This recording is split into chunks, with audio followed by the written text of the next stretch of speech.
Hey guys, welcome again. I want to continue from where we left off yesterday on that victorious note of the triumph that Christ will have and will celebrate one day with the demise of Satan and the disarming of him and his forces. But now we're into verse 16. Listen carefully. Therefore, do not let anyone judge you by what you eat or drink, or with regard to a religious festival, a new moon celebration, or a Sabbath day. That's reference to all the Old Testament rituals and all the Old Testament sacrificial systems. Don't let them judge you according to those anymore. But here's what it is. Those sacrificial things and those systems of the Old Testament are a shadow of the things that were to come. It has already come, but it is a shadow of that. The reality, however, is found in Christ. Are you living in the shadows, people? Because the shadow is just the old sacrificial religious system. That's the shadows. And you'll notice that in the shadows it's kind of cold. It's cold in the shadows. You want to live in the shadows. You want to live in the light and the sunshine of the presence of God. While we continue to live with that old dispensation breathing down our necks, it's very cold out there. Very cold. Not a lot of warmth out there. The only thing that we need to realize is that the reality has come. The sun has shone, the shadow has gone, and now we can live in the fullness of who Christ is and what he has to offer to you and to me. The fullness of Christ. Don't live in the shadows. Shadows are miserable.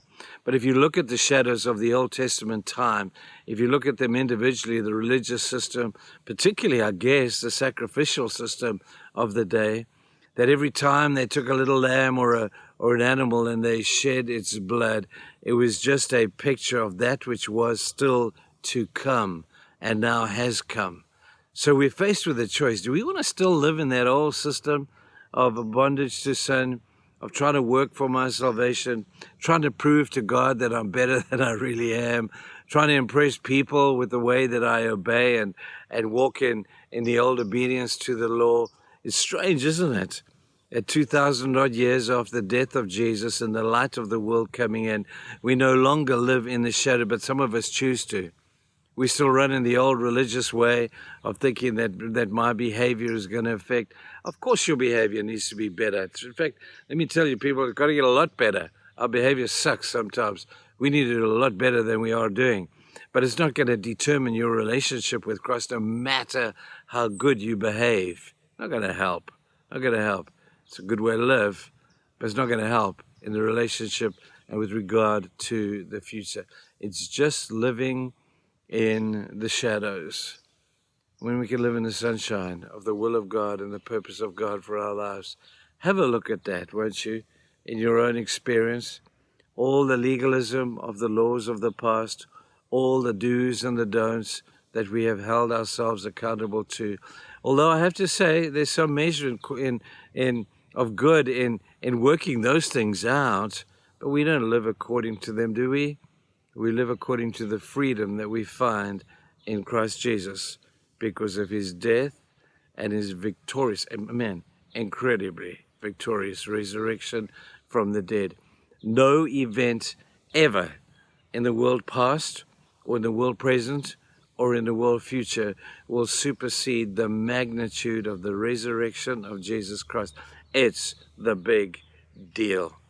Everything we live, everything we worship about Christ is founded in the power of his victory over death. Death has lost its sting, according to Paul. That means it's kind of sting you once and you die, but then it's lost its power. No more power over you. We need not, people, listen carefully, we need not fear that which is to come. We need not fear the inevitable, which is death, and we don't have to fear that stuff. We can live in confidence to know death can only sting me once. Then it's done.